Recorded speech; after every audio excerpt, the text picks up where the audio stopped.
In this video, we will look at a few questions from our worksheet on Newton's law of gravitation and satellite orbits. So we'll start off with the more simpler questions, and of course, as we progress, the questions are likely to become a little bit more challenging. All right, so let's begin by looking at question 1. Now, question 1 says, find the gravitational force of attraction between two 10-kilogram particles which are 5 centimeters apart. So, find the gravitational force of attraction between two 10-kilogram particles which are 5 centimeters apart. So we'll try to draw a little diagram to represent the situation. So let this be our particles. Remember, when it comes to Newton's law of gravitation, our distances are always measured from the centers of the bodies, right? In some cases, the bodies may be considered to be small, like particles. However, for real bodies, in some cases, we may be given the distance between the surfaces and their diameters as well. And so we have to find the orbit radius, and which is basically the distance between the surfaces plus the respective radii of the bodies, right? Or the respective radius of the bodies, right? So we'll typically represent that on our diagram to show that the distance that we're talking about, r, is measured between the centers of the bodies, even if they're particles, right?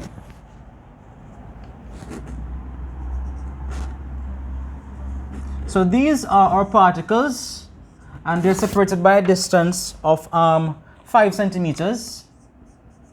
So we can call this one M1 and this one M2. And of course, we're given that the particles are of each of mass 10 kilograms. So therefore, we can say that M1 equals M2 equals 10 kg, and the separation between the particles R is equal to 5 centimeters, but of course we're working with SI units, so 5 centimeters, we convert that to 1 time, so that gives us 0.05 meters, right?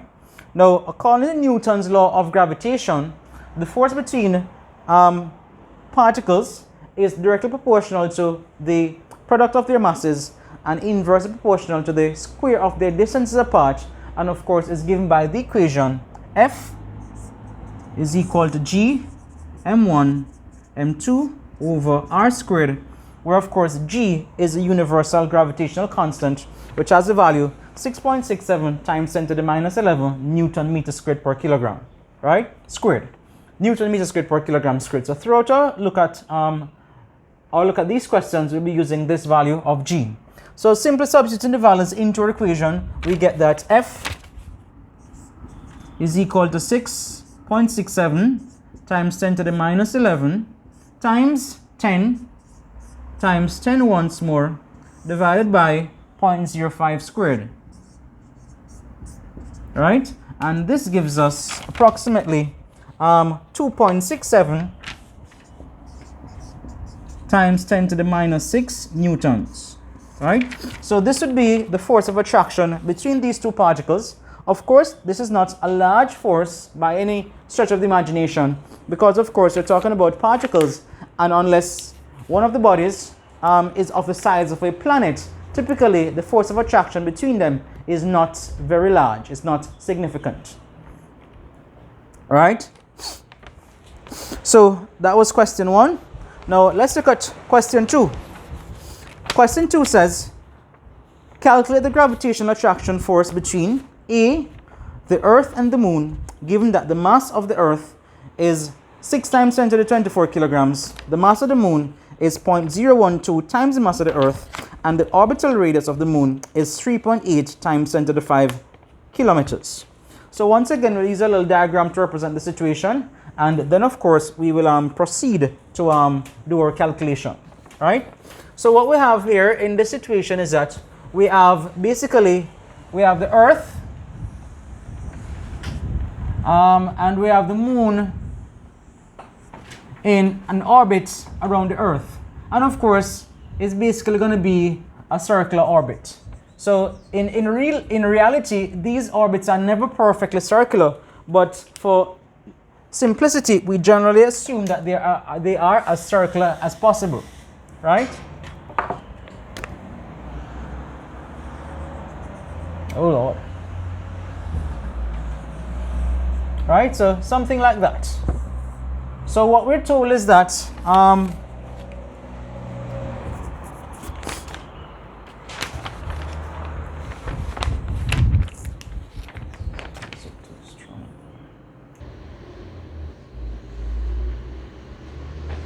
Alright, so if this diagram represents our situation, it represents the moon in its orbit around the Earth, then the orbit radius, again, is basically would be equal to the distance between the centers of the two bodies. So the orbit radius, let's call that r, and we're told that the orbit radius r is equal to 3.8 times 10 to the 5 kilometers, right? So basically, we will convert that to meters. So this gives us 3.8 times 10 to the 8 meters, right?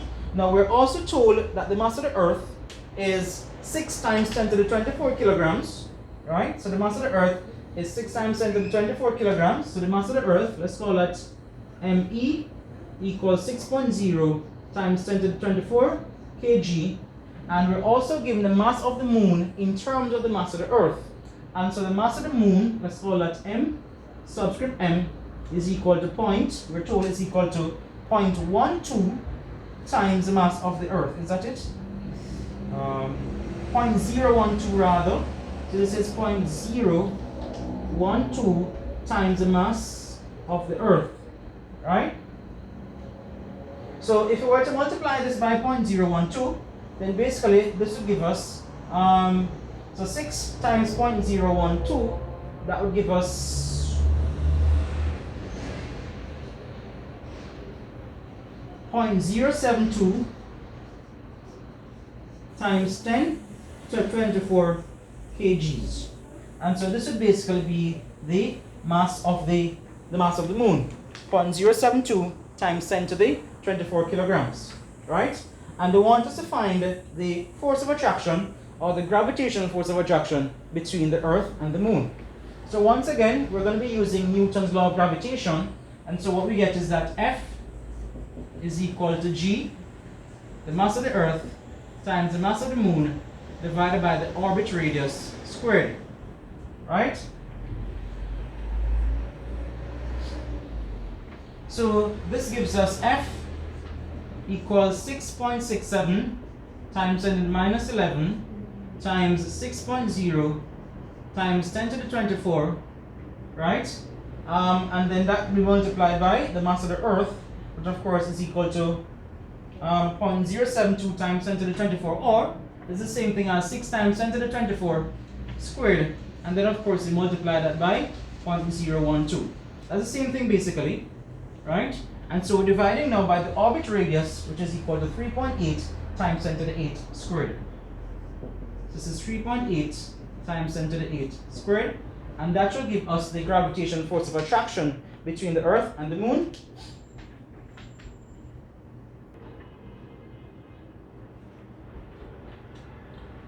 And this gives us force of 2.0 times 10 to the 20 newtons.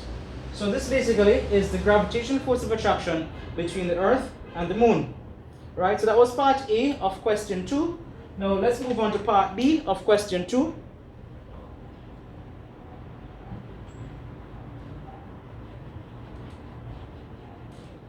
Now part B of question 2 says 2 molecules of mass 3 times 10 to the minus 25 kilograms at a distance apart of 2 times 10 to the minus 9 meters. So just as before, we have 2 molecules here. The difference of course is the distances. So the distance of the 2 molecules, but these are 2 molecules, and the distance apart is 2 times 10 to the minus 9. So we can say R is equal to 2.0 times 10 to the minus 9 meters. And the molecules are each of mass M1 equals M2 is equal to 3 times 10 to the minus 25 kilograms. So 3 times 10 to the minus 25 kg. And just as before, we're using Newton's law of gravitation. F is equal to G M1 M2 over R squared. And so this gives us 6.67 times 10 to the minus 11. Because M1 is equal to M2, this is just 3 times 10 to the minus 25 squared.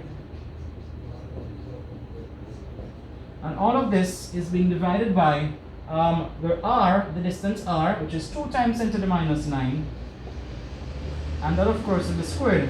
And so this gives us a value of 1.52 times 10 to the minus 37 newtons. So therefore, the force of attraction between these two particles is 1.52 times 10 to the minus 37 newtons. So that was question 2 of our worksheet. We'll proceed and we'll now look at question 3.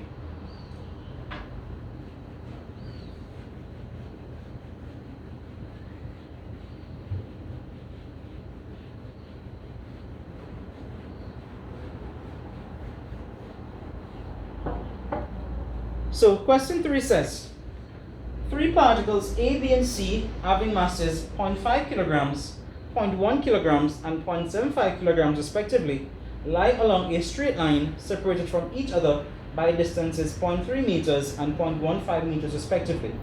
Calculate the resultant gravitational force acting on C and the distance from A along the line AB to which C must be moved so that there is no gravitational force acting on it. So firstly, we represent the situation on the diagram. We'll read the question one more time. We'll write our information that we have and we proceed to doing the calculation, right? So we're told that 3 particles A, B, and C, and we're given their masses, and they lie along a straight line separated by certain distances. So based on what the question is giving us is this. We have a particle, let's call this A, we have B, and we have C, right? And we're told that they lie, of course, along a straight line. So these particles, of course, lie along a straight line. In terms of the distances between them,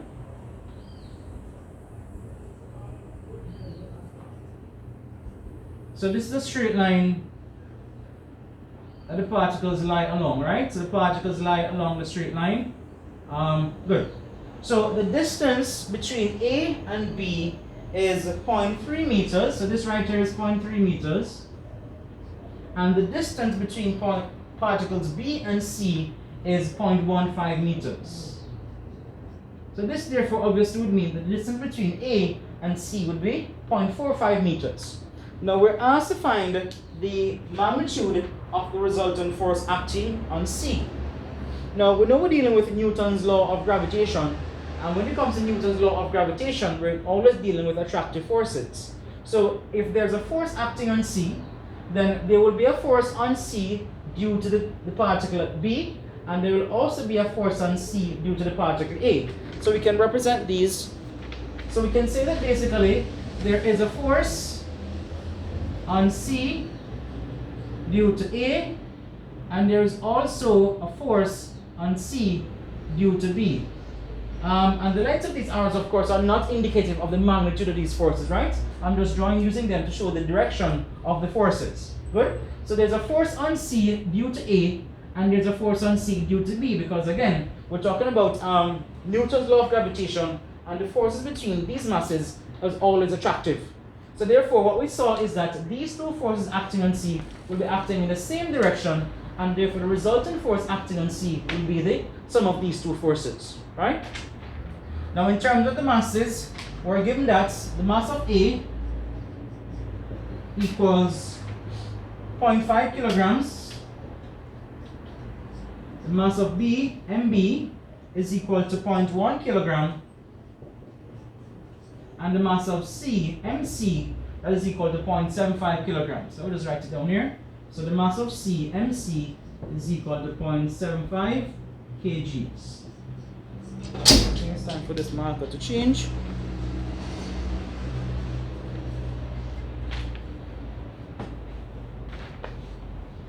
Where is the good marker?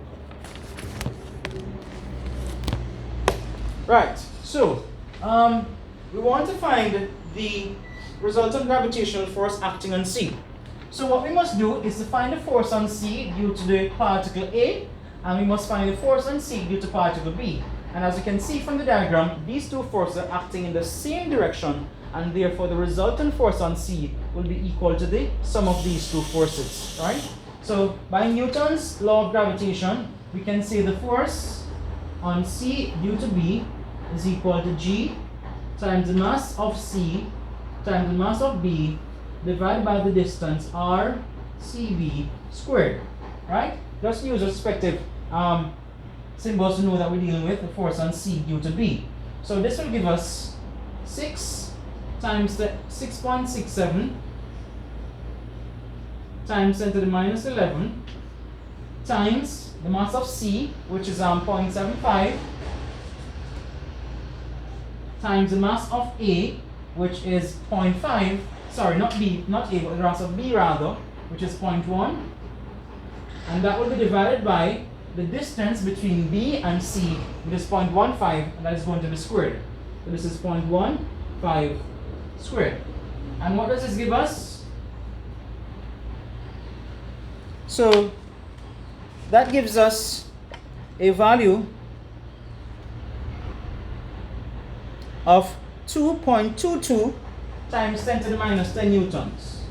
So 2.2, right, so 2.22 times 10 to the minus 5 newtons, right? Minus 10 rather, minus 10 newtons. So the force on C due to B is 2.22 times 10 to the minus 10 newtons, right? Now similarly, we'll calculate the force on C due to A. So FCA will be equal to G, the mass of C, times the mass of A, divided by the distance RCA squared, right? And then once again, we'll substitute values. So this gives us 6.67 times 10 to the minus 11. And of course, we're leaving off the units in our calculation because once we're calculating force, we know that the unit is going to be newtons, and these are all given in SI units, so we don't really have to, include the units in the calculations, right? So, proceeding.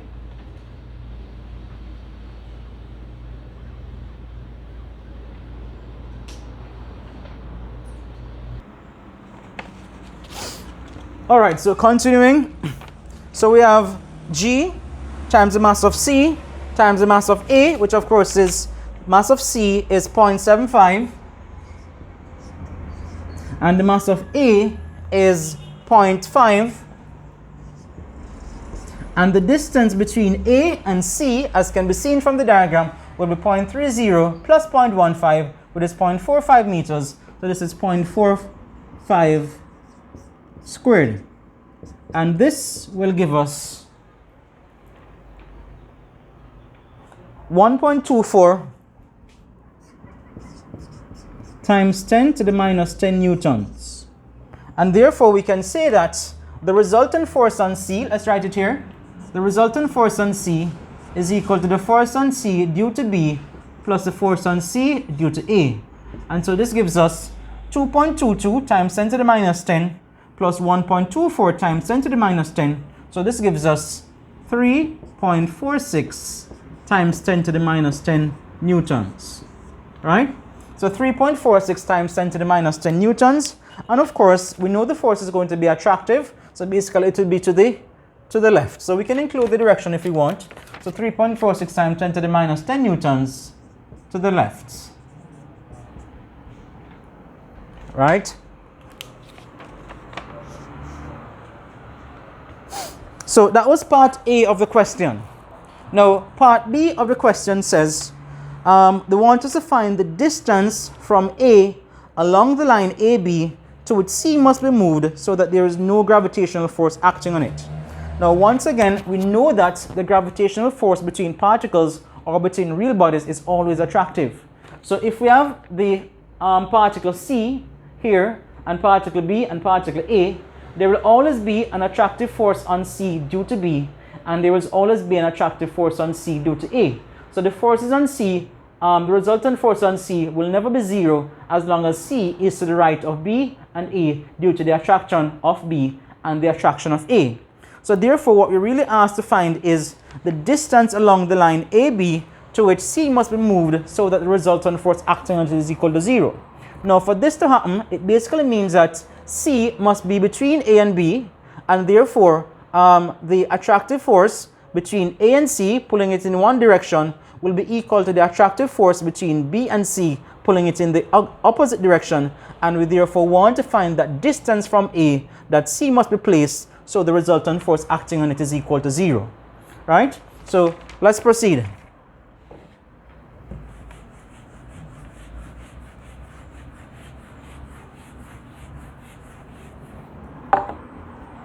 So let's just redraw the diagram a little bit.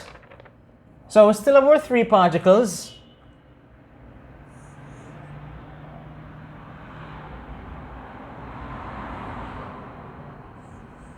So this time this would be A and this would be B. And we know that C is to be placed somewhere in between those two for the resultant force acting on it to be 0. Let's just draw the straight line first. So this would be B and C would be somewhere between them. Right? C.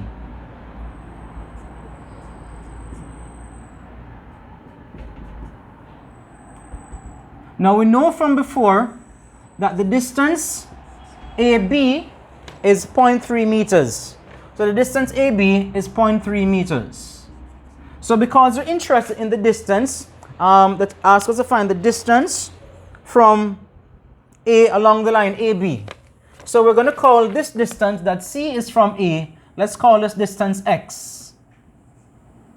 Right? So if this distance is X, and the distance between A and B is 0.30 meters, then this distance between C and B must be 0.3 minus X. Right? So now we know that in terms of the direction of the forces, there is going to be a force on C due to A, which acts in that direction. So this is a force on C due to A. There is also going to be a force on C due to B, which acts in the opposite direction.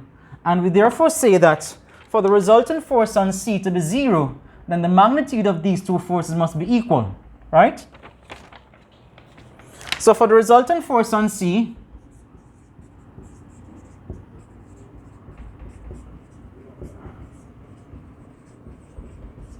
to be equal to 0, then we can say that the force on C due to A must be equal to the force on C due to B, in terms of their magnitudes, of course, right? So obviously they are acting in opposite directions, and so therefore for the resultant force on C to be equal to 0, the magnitude of these forces must be equal, right? So if we proceed and using our equation for Newton's law of gravitation, then this basically become G, the mass of C, times the mass of A, divided by the distance RCA. In this case, we're going to call that distance, let's just put that, RCA squared, and this will be equal to G times the mass of C times the mass of B divided by the distance RCB squared. Good? So if you look at this equation, we'll realize that some of the terms will actually cancel each other, and so it will simplify the equation somewhat, right? Is this a new one? So for instance, the G's will cancel. The mass of C's will also cancel. So what we're left with is the mass of A over RCA squared equals the mass of B over RCB squared. But of course, as you can see from the diagram, the distance between A and C is X, and the distance between C and B would be 0.3 minus X. And so we can do that now, and then substitute the values of MA and the values of MB, which of course we had from before.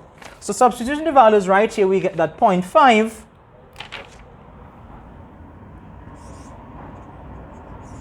oh gosh, bro, this marker dry out. 0.5 over X squared, marker dry out.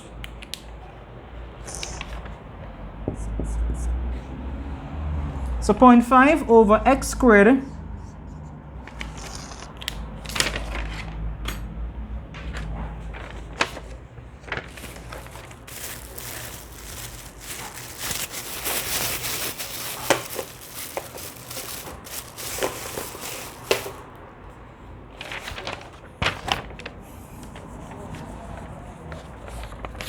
so we have 0.5 divided by X squared, and that will be equal to the mass of B, which is 0.1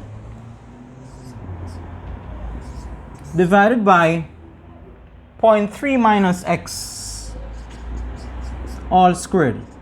So basically this is what our equation simplifies to, and the aim of course is to find x, right?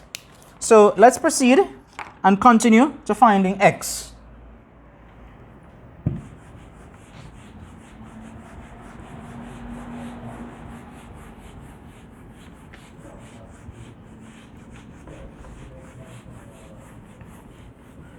Right, so what do we do now? Basically, we have the unknown x which we want to find in the denominators of our fractions. So the first thing we can actually do is to basically cross multiply. So if we cross multiply, we get that 0.1 times x is equal to 0.5 times all of that squared. Alright, so doing that, we get that 0.1 x squared is equal to 0.5 times 0.3 minus x all squared. And we can simply expand the brackets on the right hand side and then of course divide both sides by 0.1. So we get that 0.1 x squared is equal to 0.5 open bracket. If we simply expand the brackets here, what we're going to get is that we're going to get x squared minus 0.6x plus 0.09. Then we can simply divide through both sides by 0.1. 0.1 into itself will go 1, and 0.1 into 0.5 will give us 5. And so we get x squared is equal to 5 bracket x squared minus 0.6x plus 0.09. Again, expanding the brackets on the right hand side and bring all the terms to one side, we therefore get x squared is equal to 5x squared, 5 times minus 0.6, that is minus 3x. And then 5 times plus 0.9, that gives us plus 0.45. Right? If we bring the x squared over to the other side, then we get 0 is equal to 5x squared minus 3x plus 0.45 minus x squared. And so 5x squared minus x squared gives us 4x squared. And so we see that 4x squared minus 3x plus 0.45 is equal to 0, right? Now this is a quadratic in x which doesn't look like it can be factorized. So therefore to solve this quadratic, we'll have to rely on the quadratic formula, right? So the value of a will be equal to 4, the value of b will be equal to minus 3, and c is equal to 0.45. So therefore by the quadratic formula, we see that x is equal to minus b plus or minus square root of b squared minus 4ac all over 2a. Alright, and so proceeding, this gives us that x is equal to minus b as minus minus 3 or just plus 3 plus or minus root. Now b is minus 3, so minus 3 squared, that gives us 9, and this is minus 4 times a, which is 4, times c, which is 0.45. Right? And this is all over 2 times a, which is 2 times 4, which is 8. So continuing, we get that x is equal to 3 plus or minus the square root of 9 minus, now 4 times 0.45, that is 1.8. 1.8 times 4, that would be 7.2. This is 9 minus 7.2, and this is all over 8. And so proceeding, we get that x is equal to 3 plus or minus the square root of, this will give us square root of 1.8 all over 2, right? And we go to our calculator, the square root of 1.8 is approximately 1.34, so therefore this is us x is equal to 3 plus or minus 1.34, all over 8, not 2, all over 8 divided by 8. So this means that x is equal to 3 plus 1.34 over 8, which is 4.34 divided by 8, which is approximately 0.54, or x is equal to 3 minus 1.34 divided by 8, which gives us 1.66 divided by 8, and so that gives us about 0.21. Right, so x is about 0.21 meters. Right? So these are the two possible values of x. But wait, let's look at the diagram. We know that C lies between A and B, and the distance between A and B is 0.30 meters. So obviously, any value of x that we calculate must be less than 0.30 meters. So for that reason, even though x is a valid solution to our quadratic equation, this equation basically arose out of this situation where x has to be less than 0.30 meters. So therefore, we would discard this value of 0.54, and therefore the distance that B must be placed, rather C must be brought, so the resultant force on it is equal to 0 is 0.21 meters. So if x is equal to 0.21, then of course this would be 0.3 minus 0.21, or 0.09 meters, right? So the answer that they want us to find, however, is x, which is 0.21 meters. And that was question 3 from our worksheet.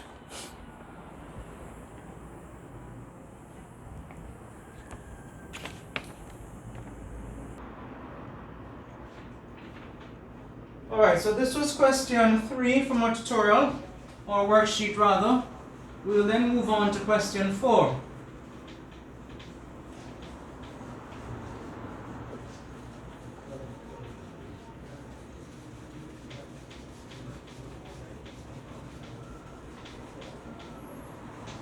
Alright, so question 4 says, given that the mean radius of the Earth's orbit around the Sun is 1.5 times 10 to 11 meters, period of the Earth's orbit around the Sun, 365 days, where the radius, the orbit radius of the Earth around the Sun divided by the radius of the Sun is 200, they want us to estimate the mass of the Sun and the mean density of the Sun. So what we're given is this. So once again, given the mean radius of the Earth's orbit around the Sun, so that's r subscript e equals 1.5 times 10 to the 11 meters, period of Earth's orbit around the Sun, TE, is 365 days, and the ratio of the orbit radius of the Earth around the Sun to the radius of the Sun is 200 to the radius of the, right? They want us to estimate the mass of the Sun and the mean density of the Sun. So once again, let's represent the situation on a little diagram. So now we're basically going to have the Earth in its orbit around the Sun. So essentially, the Earth becomes a satellite of the Sun. It is a natural satellite of the Sun, right? So this represents our Sun, and this of course represents our Earth, right? And of course, distances from the center, between the centers,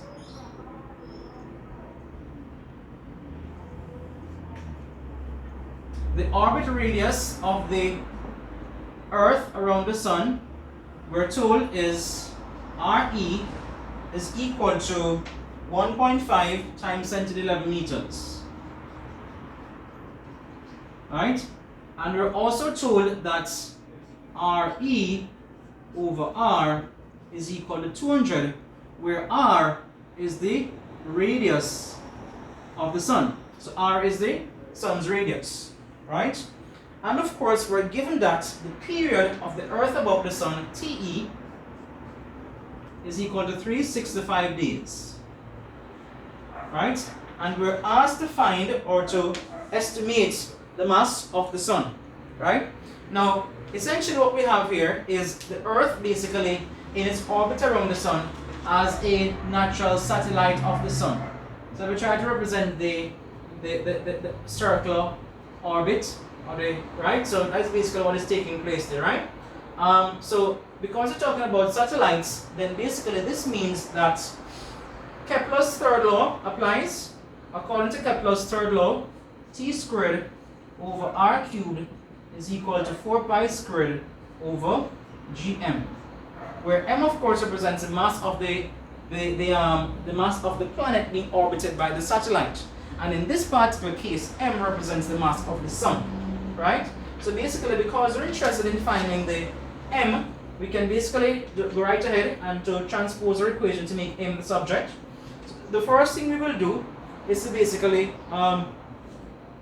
invert both sides. So we flip both sides, and so we get, and let's bring it, yeah, so we get r cubed over t squared is equal to gm over 4 pi squared. And since we're solving for m, we can go ahead and make m the subject as I said before. So this will give us that gm is equal to 4 pi squared over t squared times r cubed, and so we get that m is equal to 4 pi squared over t squared times r cubed over g, right?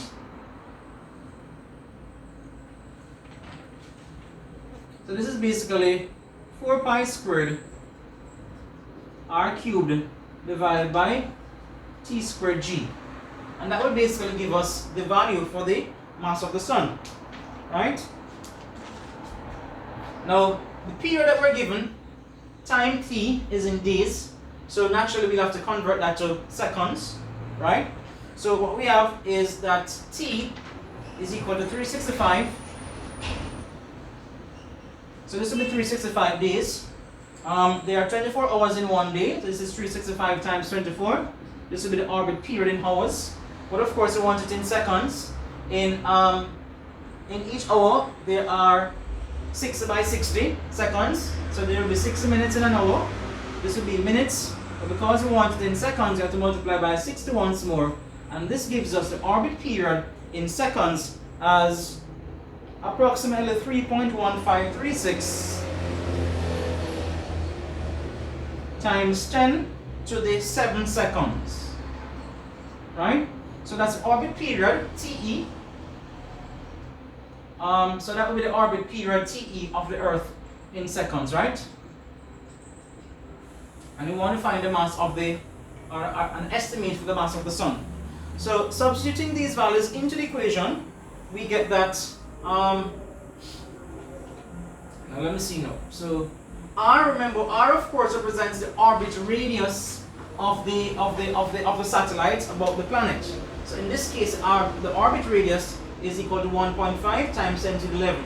So substituting the values into this equation, we basically get that m is equal to 4 pi squared times the orbit radius, which is 1.5 times 10 to the 11 cubed,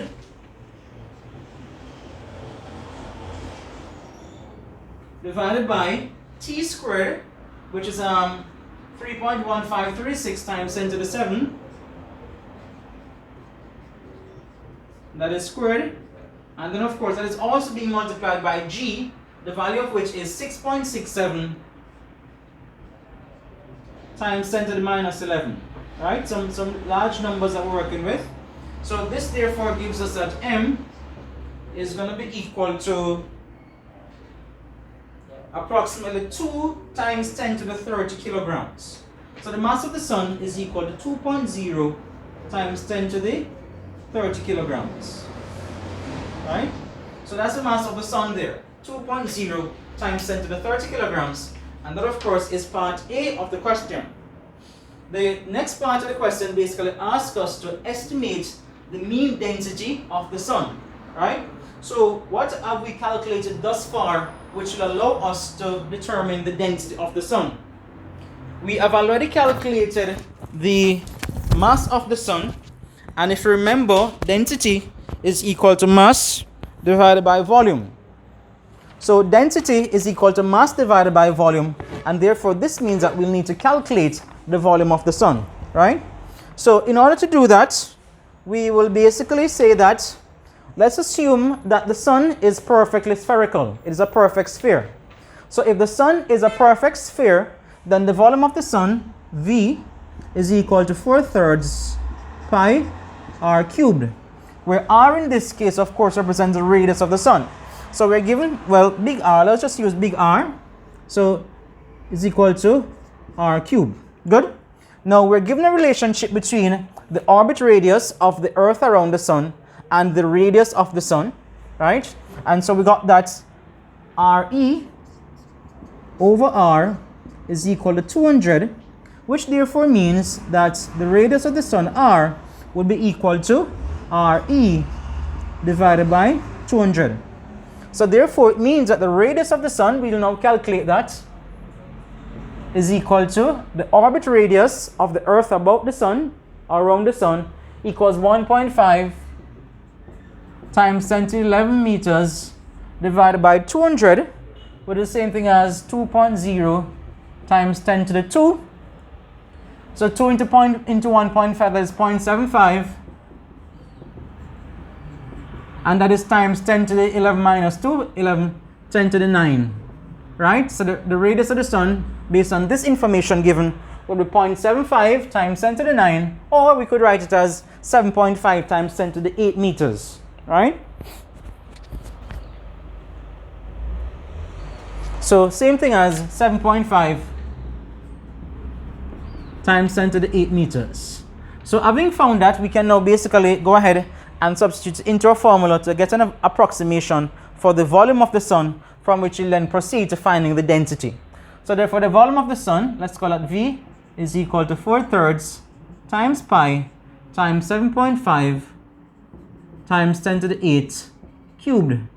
And this would give us approximately 1.767 times 10 to the 27. 1.767 times 10 to the 27 meter cubed. And then of course now the density of the sun, rho, so the density of the sun, rho, is equal to the mass of the sun divided by its volume. And so this gives us 2 times 10 to the 30 kilograms divided by 1.767 times 10 to the 27 meter cubed. And this gives us approximately 1131 kilograms per meter cube. So this is an approximation for the density of the sun, obviously, and is not necessarily the true value of the density of the sun, right? So that was question 4 from our worksheet on Newton's law of gravitation, and of course also on satellite orbits, right?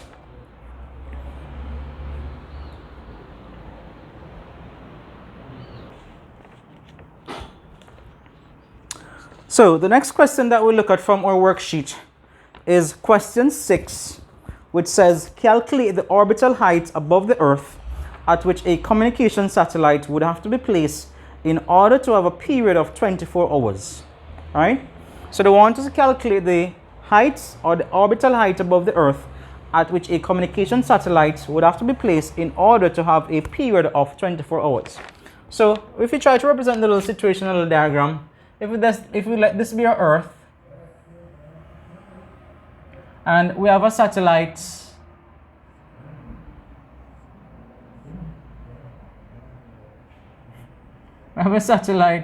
in its orbit around the Earth, right? They want us to calculate the orbit height that the satellite must be placed so that the period of the satellite's orbit around the Earth is actually equal to the Earth's period about its own axis. Such a satellite is called a geostationary satellite, and the orbit is said to be geosynchronous, right? So we want to find the orbit height which satellite must be placed for this to occur. So the information that we normally have, of course, we have the mass of the Earth, ME, equals 6.0 times 10 to the 24 kg. Now we know that the orbit period of the satellite, and of course of the Earth, is 24 hours. So T is equal to 24 hours, but we want the period in seconds, so we must convert that to seconds. This is 24 by 60 by 60, which gives us 86,400 seconds, right? Of course, you know that the universal gravitational constant G is equal to 6.67 times 10 to the minus 11 Newton meter squared per kilogram squared, right? And we want to find the orbit height h. Now, in order to find the orbit height h, we must first find the orbit radius r. So we need to find the orbit radius r. And to do that, we'll basically use the equation that specifies Kepler's third law of planetary motion, and that equation is t squared over r cubed is equal to 4 pi squared over gm. So we'll use this equation to find the orbit radius r, and then we'll use that value to find the orbit height of the satellite above the Earth's surface, right? So let's go ahead and proceed. So using this equation, once again, since we want to find the value of r, we'll flip both sides, so we get r cubed over t squared, and so we get r cubed over t squared is equal to 4 pi squared, is equal to gm over 4 pi squared rather. So that is equal to gm over 4 pi squared, and proceeding we get r cubed is equal to gm t squared over 4 pi squared. So we'll simply find the value for r cubed and then find the cube root of that. So this means that r cubed is equal to 6.67 times 10 to the minus 11 times the mass of the Earth, which is 6 times 10 to the 24, times the period squared, which would be 86,400 seconds squared, and this is over 4 pi squared. So punch those values into our calculator. We get that r cubed is equal to 7.57 times 10 to the 22, and this is the meter cubed, and therefore r is equal to the cube root of 7.57 times 10 to the 22, and therefore r is equal to 4.23 times 10 to the 7 meters, right? So the orbit radius of this particular satellite would be 4.23 times 10 to the 7 meters. And of course, the orbit radius would be the distance from the Earth's center to the actual center of the satellite. So this would be our orbit radius r.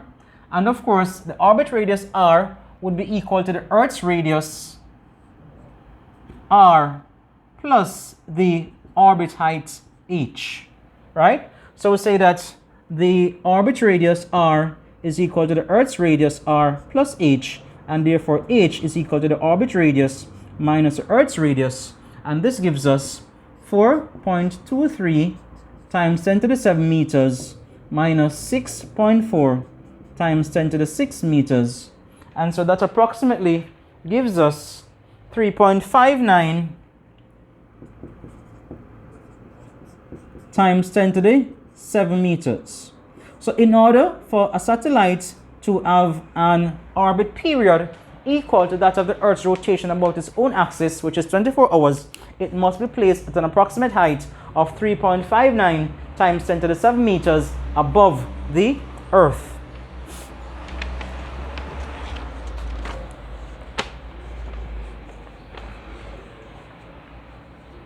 So that was question 6 from our worksheet.